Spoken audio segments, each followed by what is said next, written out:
Good afternoon. Welcome to the City of Toronto's COVID-19 media briefing for Tuesday, May the 5th, 2020.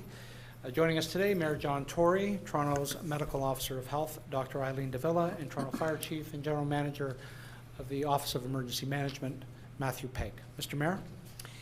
Thank you, Brad, and good afternoon. And at the outset, I just want to take a moment, as much as we spend most of our time, of course, as people would expect, fighting the pandemic, to take a moment to highlight the work that continues in other areas at the City of Toronto.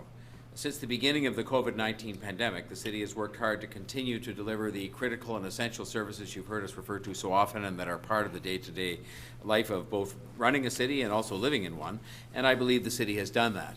The City has also, of course, with all the team here and many people who work with us, I believe very effectively dealt with the emergency as best we can, which has confronted the City. But also, we've supported the continued carrying on of business to the greatest extent possible while protecting the health and safety of both residents and employees across the city.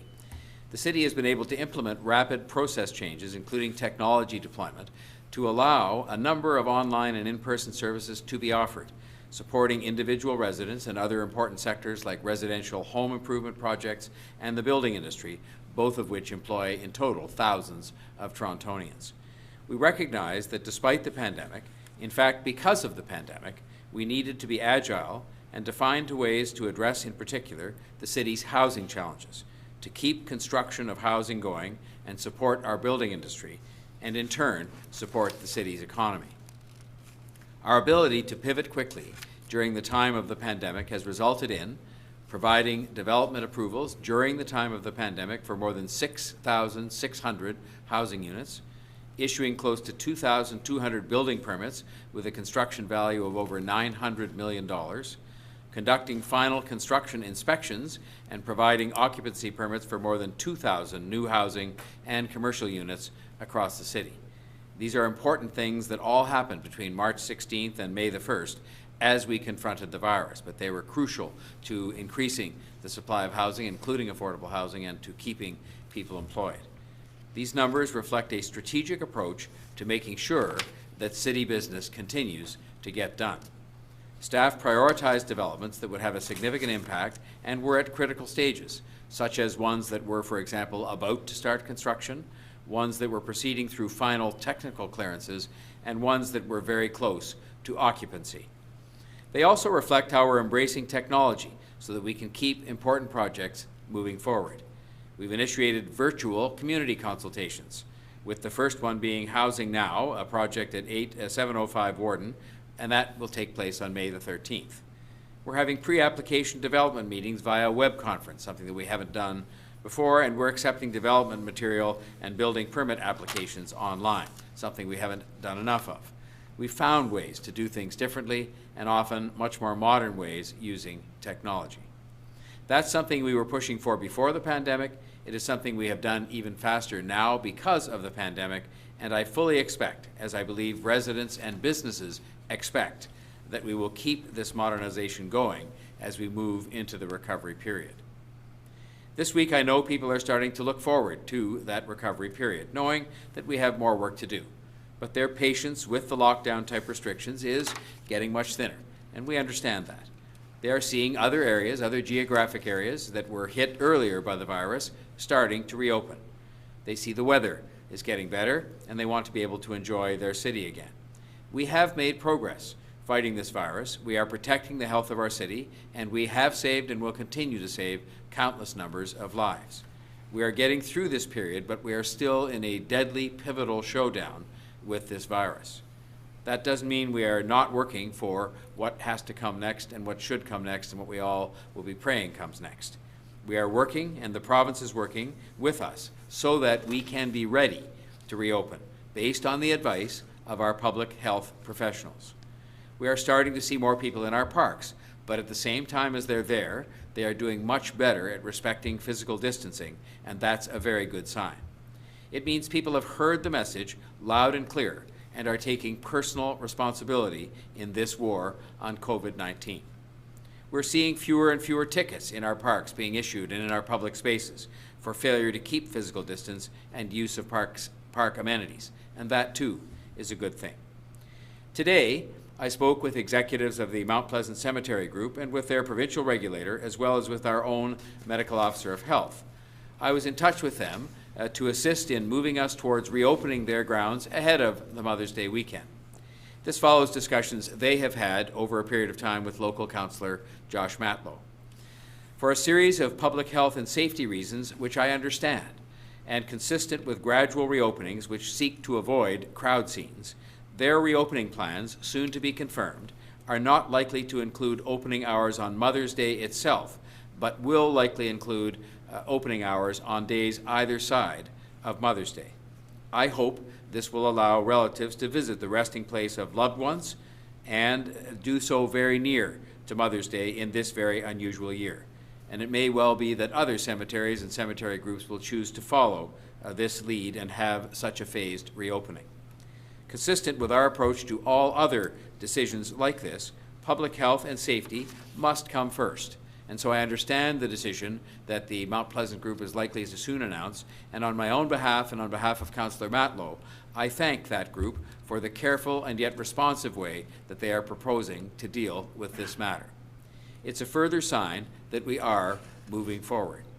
When visiting any cemetery, including Mount Pleasant, people will still need to keep their distance from others outside of their own family and their own immediate household, and respect existing limits on group sizes when visiting the cemetery, just as they are now doing in public parks.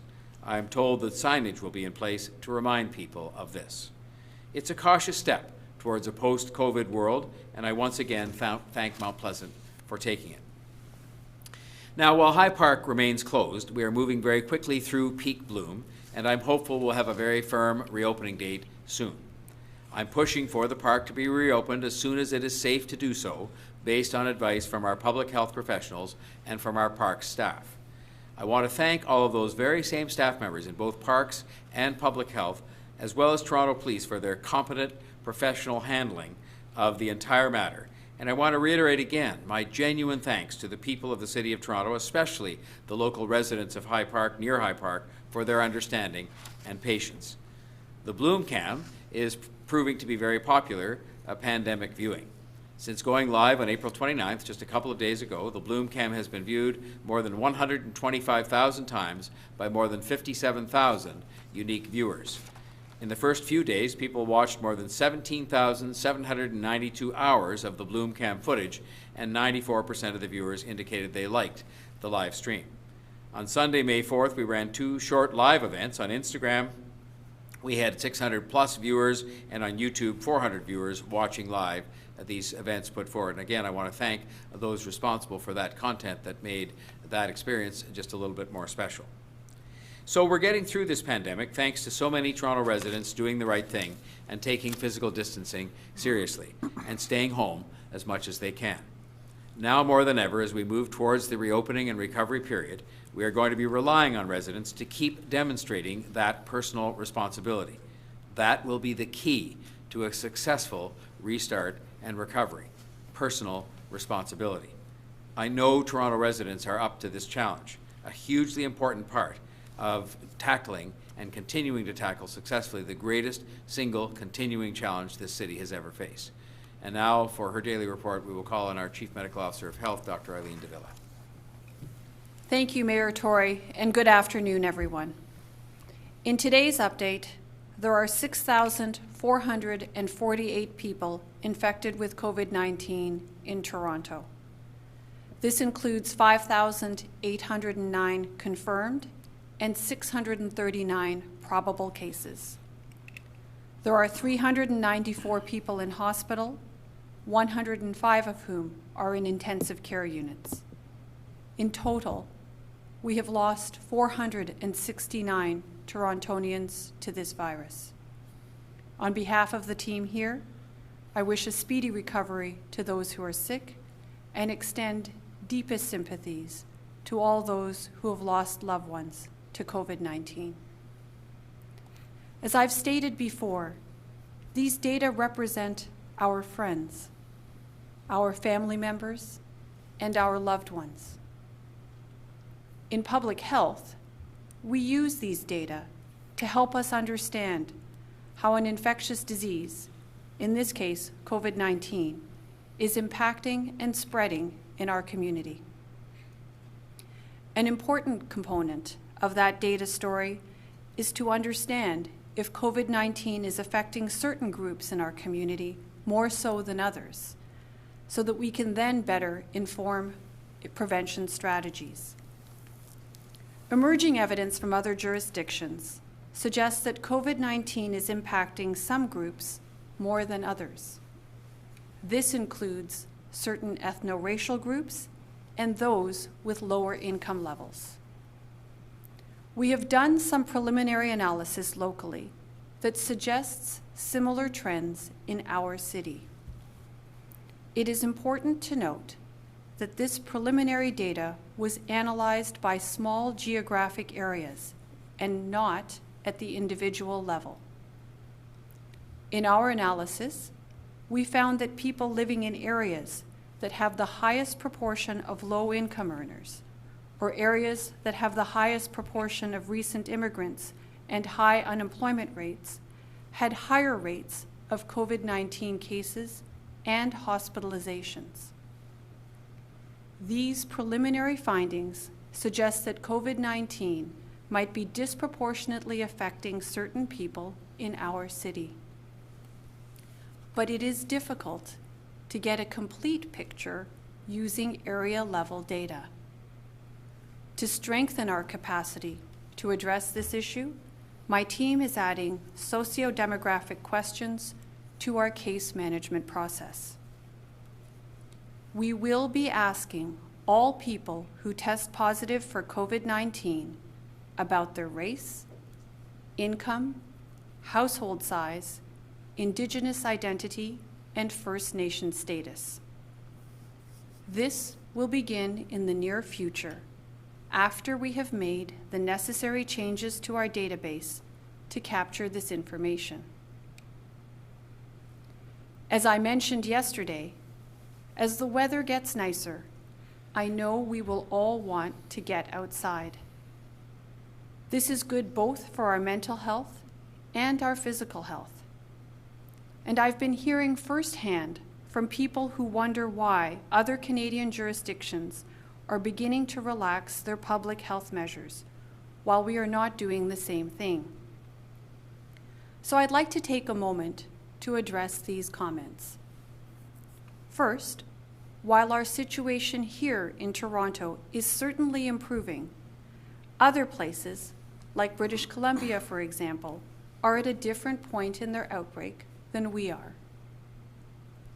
We know that our colleagues out in BC experienced the peak period in their curve approximately 1 month sooner than us, and they are now seeing fewer COVID-19 cases than we are seeing locally. As a result, they have recently stated that they are considering ways to slowly ease or relax their public health measures. Unfortunately, in Toronto, we are not quite there yet.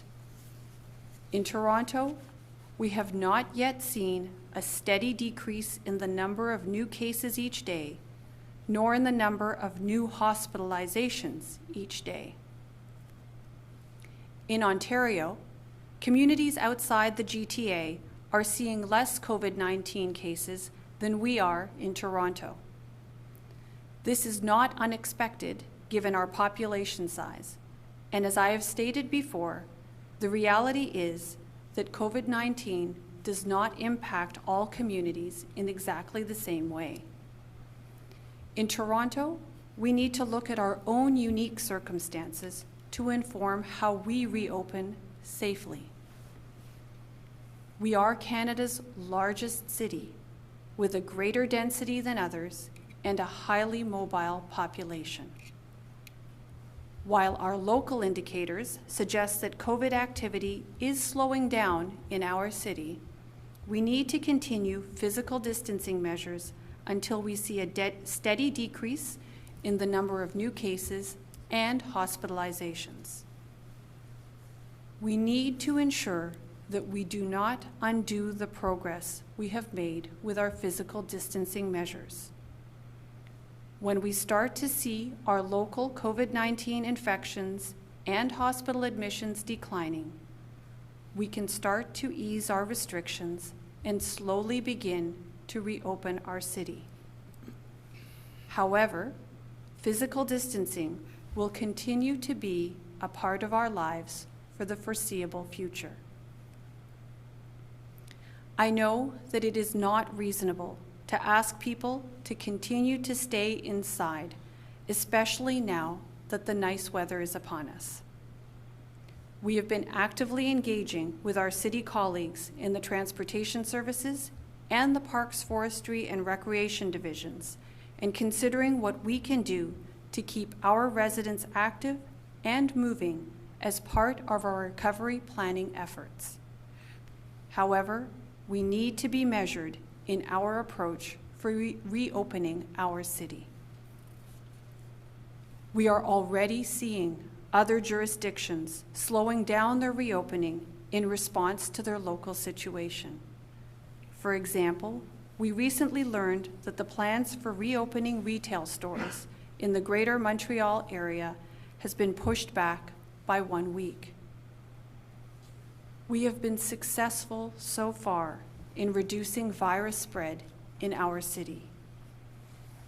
We need to be careful to not undo what we've achieved together through your hard work and your sacrifices over the past several weeks.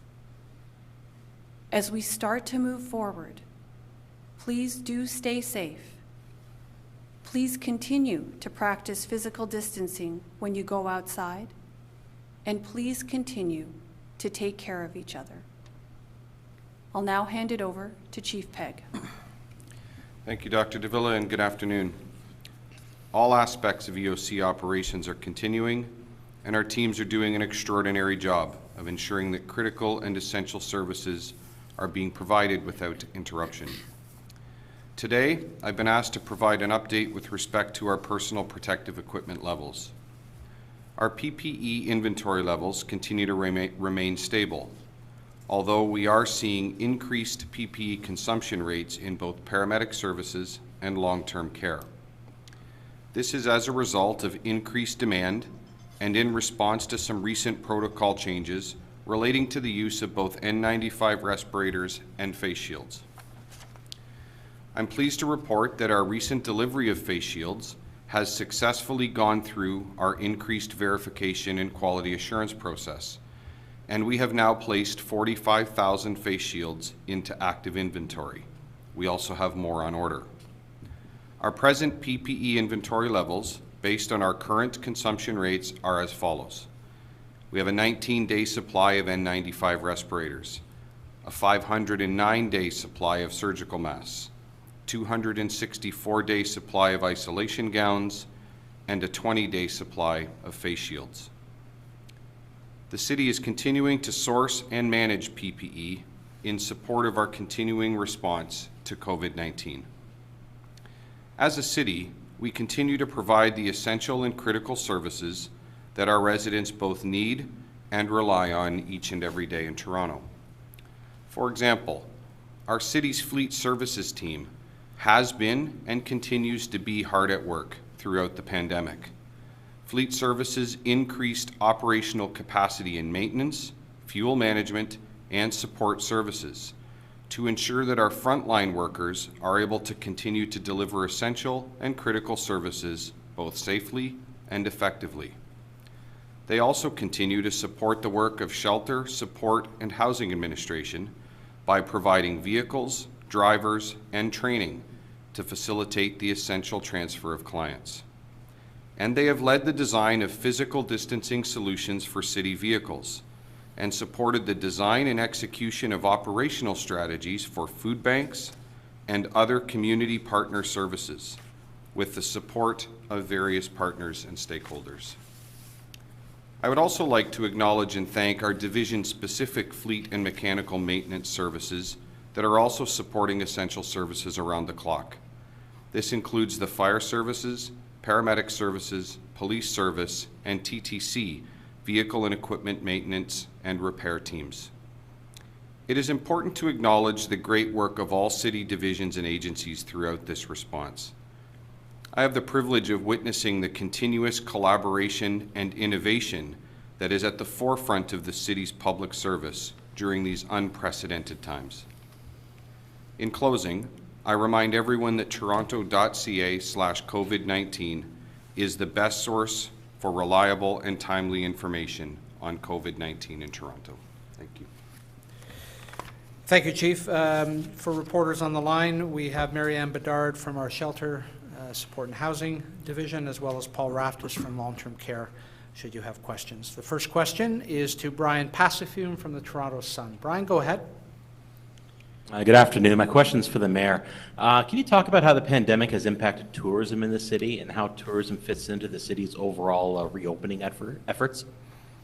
Well, it is something that's had a huge impact on the city in terms of employment, in terms of business that spreads itself through various sectors of the economy, evidenced by, for example, the fact that you could walk into the Sheraton Centre Hotel or any other hotel in the city right across the street and find absolutely no one in the lobby, find maybe 2% of the rooms occupied, and of course that spreads itself out through various different sectors.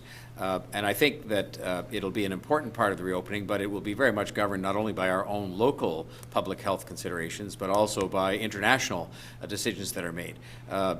Quarantine restrictions presently apply at both ends of any trip that anybody wanted to take in most cases. Airlines are not flying at the moment. The border between Canada and the United States, one of the sources of the greatest number of visitors that we would have, those borders are presently closed. A number of the events, just out of prudence and in the interest of public health for this summer that bring tourists here, have been cancelled. So I'm not trying to present a gloomy picture, but I think as we reopen the tourism business, we're going to make every effort, I'm sure, to promote staycations by people who already live in this city and in this province, but we're going to have to be realistic about what we're going to be able to achieve, both for public health reasons and just the realities of business in that early period. But we'll be making a huge effort to restart that very important sector that employs thousands of people, not just in Toronto, but outside Toronto as well. Now, just a clarification on that. Has there been any sort of talks about any sort of special events or anything? I'm not talking like something like SARS talk or something, but any sort of like a talk about an event to help bring tourists back to the city? It's a part of the recovery and reopening framework is that there will be some events that really are going to focus on getting people to shop local, dine local, and sort of have them become more aware of the fact that the shops and restaurants and so on are open again. And those plans are part of the mandate that are being taken on by Mr. Raffi on advice of Dr. Mowat again. So there will be plans that hope to get people out and about in their own city, much as we experienced after SARS. But the notion of international visitors or even visitors from the rest of Canada coming here and what will be done in that regard will be very much dependent upon public health and other kinds of business decisions that are made outside of Toronto and outside of Canada, for that matter, in many cases. Okay, thank you. We'll go to Angelina King from the CBC. Angelina? Hi, good afternoon. This question's for Dr. de Villa. You may have heard Premier Ford in his update today blaming local health units for a drop in testing, not naming specific regions, said some are falling behind, but some are doing exceptionally well. Just wondering what you make of those comments and whether you consider testing to be a bit more of a provincial responsibility. So thanks for the question. And as we've discussed several times through a variety of questions here, testing is in fact something that is under a provincial purview. I believe that, without having spoken with the Premier directly, I think he may have been referring to testing efforts within the realm of long-term care homes, which is also under provincial purview. So that being said, I would say that as a representative of local public health, we recognize that success in managing this unprecedented health emergency will require multi-sectoral collaboration. And to that end, it's my understanding that local public health is prepared to step up and help out with respect to testing and respect to long-term care. Even though those are outside of our mandate, we're prepared to help in order to best protect the health of the residents within that system and the residents of the province writ large. Thanks for that. Wondering how you might characterize testing within Toronto Public Health, if you could give us a bit of an update on numbers, maybe some challenges that might come into play. Well, given that testing is actually within the provincial purview, I don't actually keep stats on the tests. They are being done as part of the healthcare system.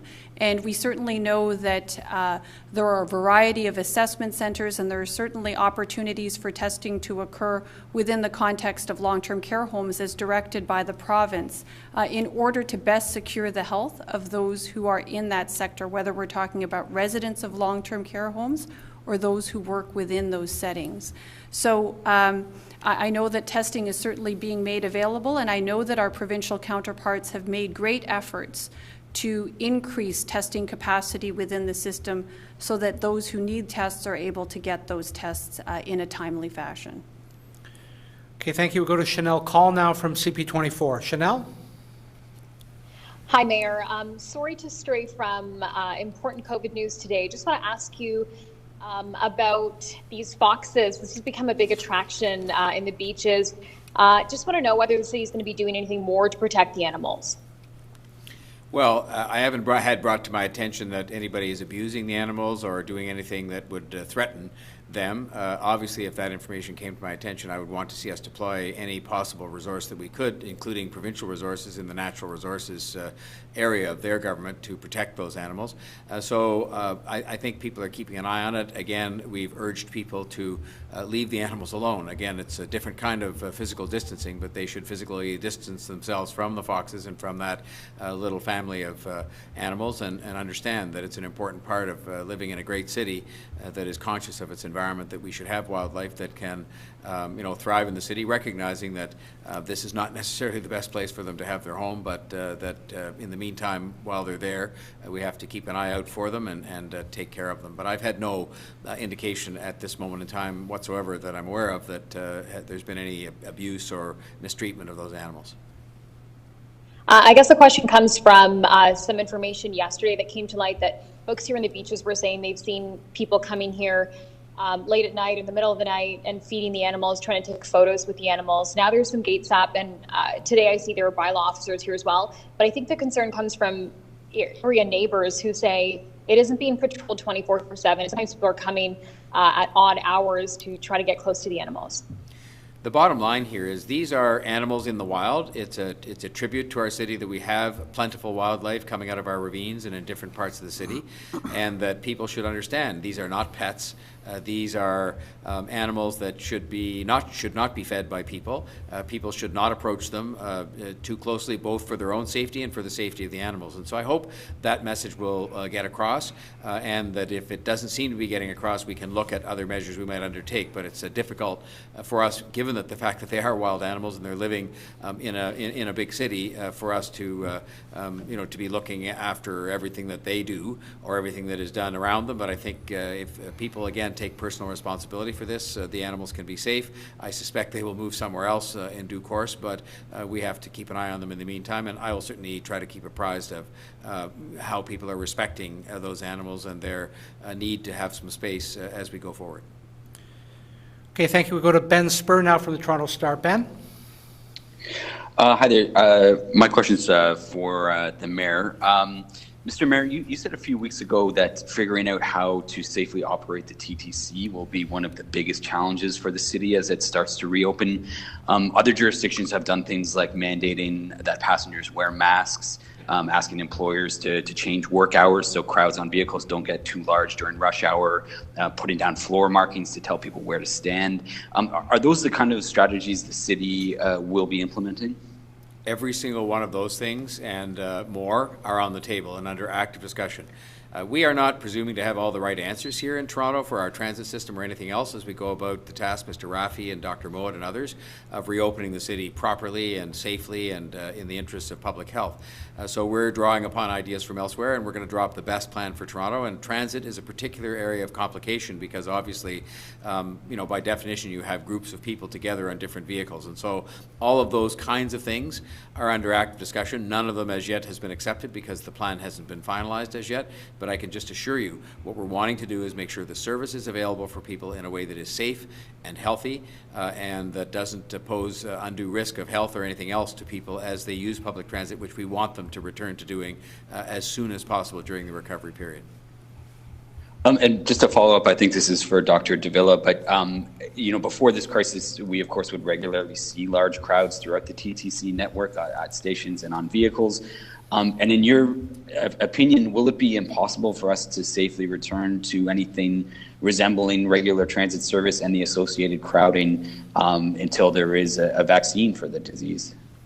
Well, as I think we've just heard the Mayor indicate, we have lots of options on the table, and we certainly are going to be looking at that which is happening in other jurisdictions as we're all learning how to live safely with COVID-19 in our environments. This is not something that's unique to Toronto, in terms of the global situation. So I think we have opportunities to, come up with innovative strategies that make sense for us here in Toronto, but as well to learn from other jurisdictions as we all try to move towards recovery and seek to, restore activity and reopen our respective cities and jurisdictions.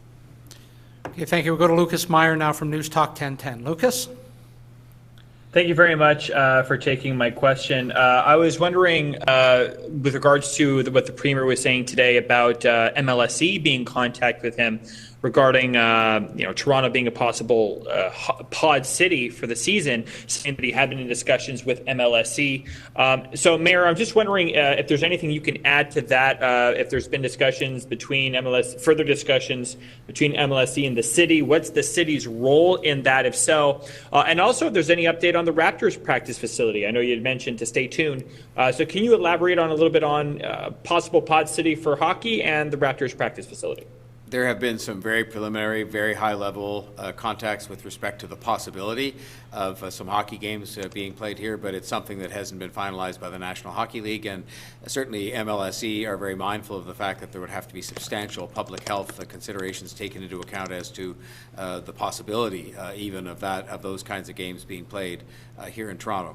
With respect to the Raptors, it is joint decision-making that is taking place as between the Government of Ontario and the City of Toronto, and those things are moving forward quite nicely, and I expect that there'll be some news to report on that in a way, again, that is going to be consistent with making sure that our team and our players can have not be put at a competitive disadvantage, but at the same time respecting completely the imperatives that we have with regard to public health and stopping the spread of COVID-19. And finally, just because it's out there a little bit, similarly, I've been contacted by the senior executives of the Toronto Blue Jays who are looking for some information at a very initial preliminary level with respect to the possibility of the Blue Jays at some stage, obviously dependent again upon information that has to do with the border and quarantines and public health, possibly being in a position to play some games, whether it's here or elsewhere. And so all of these things are under our active consideration because these sports teams have approached us, and we will let people know as soon as there are decisions that are made, but always placing public health first. Thank you very much for that. And if you could also just point out what exactly, when you mentioned the Raptors facility, you mentioned that there might be some news soon, just when that could be there, but also, and I know this has been asked before, but just given where we are financially, has the city given any more consideration about formally asking the province to allow for a deficit? I know it's been asked before a few weeks ago, but I'm just wondering if there's been any more consideration about possibly going that route. It's possible, though I think it's unlikely the City Council could itself request or direct me to ask the province for permission to run a deficit. I personally have no intention of making such a request. I don't believe it's the right way to go. I think that the other governments have an obligation to step up in a situation where the pandemic has caused serious revenue losses and substantial additional expenses to the City of Toronto to the tune of a minimum of $1.5 billion in 2020. And since we don't have access to the revenue sources, I mean, borrowing the money is not going to do any good because you have to pay it back. and how are we going to pay it back given the limited revenue sources that we have with essentially property taxes and land transfer taxes. So the real solution here is for the governments that have access to the real revenue sources, income taxes, sales taxes, corporate taxes, to backstop the city and backstop all the cities in Canada and in Ontario to make sure that we can regain a position of financial stability and well-managed finances, which we had before the pandemic, and so that we can continue to deliver to the people of Toronto the kinds of services they absolutely positively rely on every single day. Police, fire, paramedics, parks, roads, transit. These are the things we do. And so I'm looking forward to continued discussions with those other governments about how they can help us in a manner in which I think they're absolutely obligated to do. Okay, thank you. We'll go to Tracy Tong now from CTV. Tracy? Hi there. This question is for Dr. de Villa. And this is a follow-up regarding your answer on testing being a provincial purview. On that note, do you believe that the Premier's comments then blaming local health units for a dip in testing was unfair? And the numbers that he did give were more in line with the overall testing, and I believe not just for long-term care settings. Okay, so thank you for that. I think that, as local public health, we have been working very hard, as you can well imagine, over the last several weeks in order to address the COVID-19 emergency. Most significant emergency we've experienced here as a city, and I would dare say across the province. So significant effort. And when we think about testing, which is actually within the purview of the province, for any role that we play as local public health in supporting that, because it's outside of our purview, it is an extra step that we're doing, and it is a measure of stepping up in this very important situation, in this unprecedented global health emergency. So I think that we've seen that kind of partnership, we've seen that kind of collaboration, not only from public health, but from our acute care partners, and certainly for those who are within the long-term care system. So that's how I characterize the situation, and I think that it's important for the people of Toronto, and if I can speak on behalf of my colleagues around the province, I think I think it's important that the people of the province recognize that local public health is interested in collaborating and being supportive, particularly in these situations where collaboration is most needed to effect a response. Thank you. And I think you had mentioned, but very briefly, that you have not received a call from the province. We just heard from Ontario's Chief Medical Officer of Health saying that they are reaching out to local medical officers of health who may perhaps have been underperforming in their eyes in terms of testing. You not had that conversation is the question. So actually what I had mentioned was that I hadn't had specific conversation with the Premier. But again, what I will say is that as local public health, we are interested certainly in collaborating with all of our partners, the province, acute care and long-term care, in order that whatever testing needs to be done, whatever service needs to be provided, even though those services may be outside of the traditional purview of local public health, we recognize that this is an unprecedented global emergency, and we're willing to step up to the plate to do what needs to be done to protect the health of the residents we serve. Okay, thank you. We'll go to Mark McAlister now from City News. Mark? First and foremost, to Dr. de Villa, if you could, just further what you had said earlier about how the virus is affecting some groups perhaps more than others. First question, and then perhaps a follow-up, is why haven't we heard this data before now? Why has it taken it so long? And second to that, what more can you tell us specifically about the initial data that has come forward to this point? Any specific numbers or percentages? So thanks, Mark. I think some of our challenges have been that we have been busy responding to this very significant emergency. And as I've indicated through a number of different interviews and a number of different presentations at this table, we have been focusing on a wide variety of activities, everything from case and contact tracing, which we know is very, very labor intensive. We've provided a hotline service in order to answer questions, and we've been supporting a variety of different sectors, as we've just been remarking now, whether it is long-term care homes and managing outbreaks within congregate settings, or collaborating with acute care partners on assessment centers and the like. So we've had a wide range of activities that we've been putting our efforts into. That being said, providing analysis on the data is an important component of what public health does, and I'm hoping that you're seeing that we're trying to provide that service so that we can understand what's happening here in our city and inform future prevention efforts. Because again, that's the role of public health. We really try to focus on prevention whenever possible and as much as possible, because we know that that's the most effective intervention that's available to us as public health. So what kinds of data can you expect to see from us in the future? As I spoke to in my remarks, this is a very high-level analysis that we've conducted thus far, and it actually is only done on area-level data. As we update our information system, you'll recall that we introduced a new information system to help us better manage cases. We are updating that system as we speak, and we should soon be introducing this method of collecting socio-demographic information on our cases. As we get more and more data, we will be able to report out to the public on that analysis that is specifically done at the individual level and should inform future prevention efforts and inform the public around how the COVID-19 outbreak has impacted specific subsegments of Toronto. Thank you. A question for Mayor Tory now, if you would. You've got a licensee at the St. Lawrence Market right now, in the Sunday Antique Market, who is concerned right now that they are being charged rent by the city for the venue that they only occupy once a week on Sundays, but they're not able to operate, unlike the other vendors at St. Lawrence Market who are considered essential services.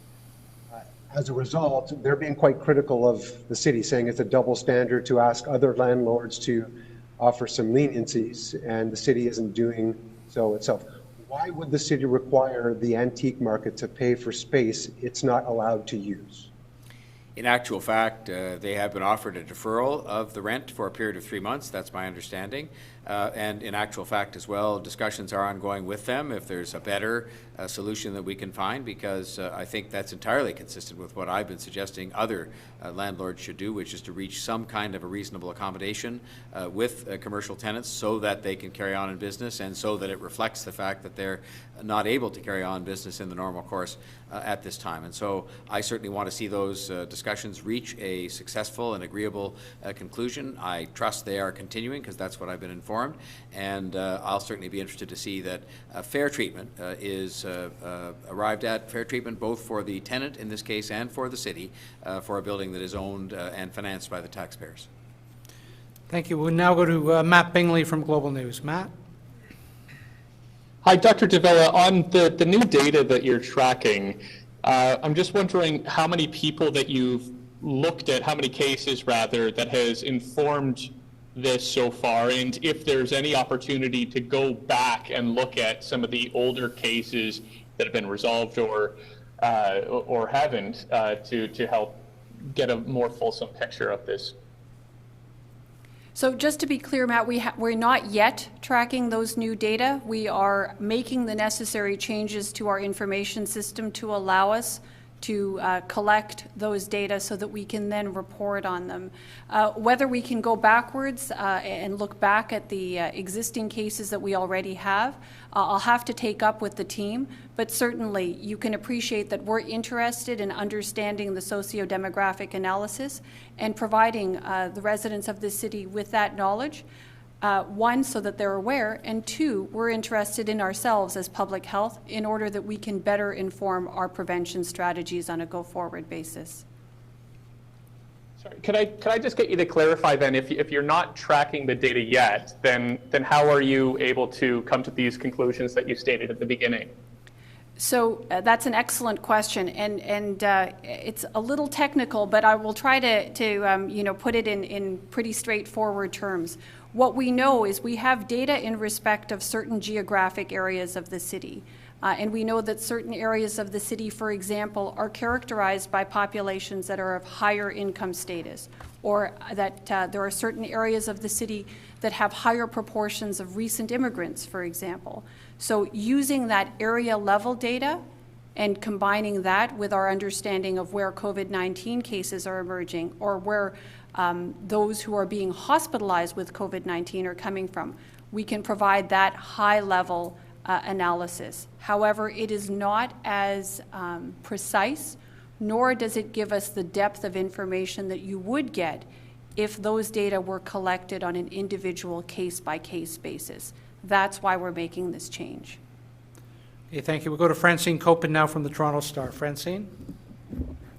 Good afternoon. My question is for Dr. de Villa.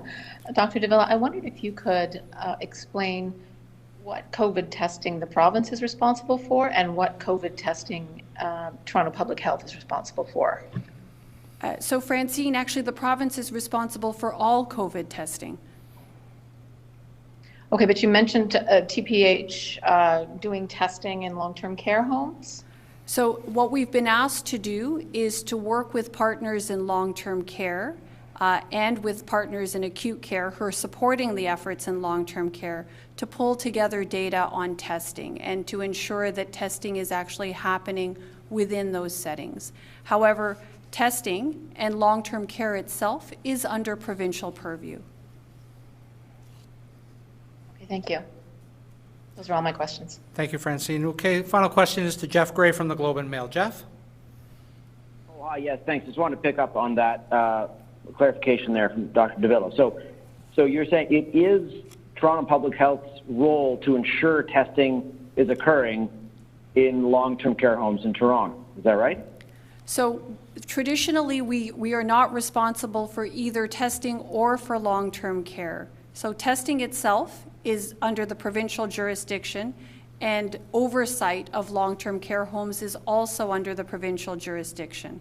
We find ourselves, however, in the context of an unprecedented global health emergency, and we know that one of the populations most affected are those who are actually residents within long-term care home settings. So as a result, healthcare partners and health system partners are actually collaborating together in order to support a series of actions to best protect the health of those who reside within long-term care homes and also those who work there. So acute care partners have stepped in. They're providing support on infection prevention and control. They're providing supports on testing within the context of long-term care homes. And as local public health, we're supporting those efforts. So it's a combination of acute care, local public health, and long-term care homes themselves that are working towards ensuring these protections are in place, that the testing is happening, the testing that's been directed by the province, so that we can actually put into effect strategies to protect those who live in long-term care and those who work in long-term care. And are you then doing enough to ensure that the people in long-term care, all these people that we've been told are going to be tested, are being tested? Is Toronto Public Health then, in your view, doing enough, doing its part to ensure that that's occurring? Yes, in conversation with my team, we have a fair number, as you can well imagine, of long-term care settings in our jurisdiction and a number of partners that are involved in order to effect this testing strategy as directed by the province. And I can assure you we are doing everything we can to make sure that this is done in a timely and effective manner. Okay, thank you very much, everybody, and thank you for tuning in, and we will talk to you again tomorrow at 3:45.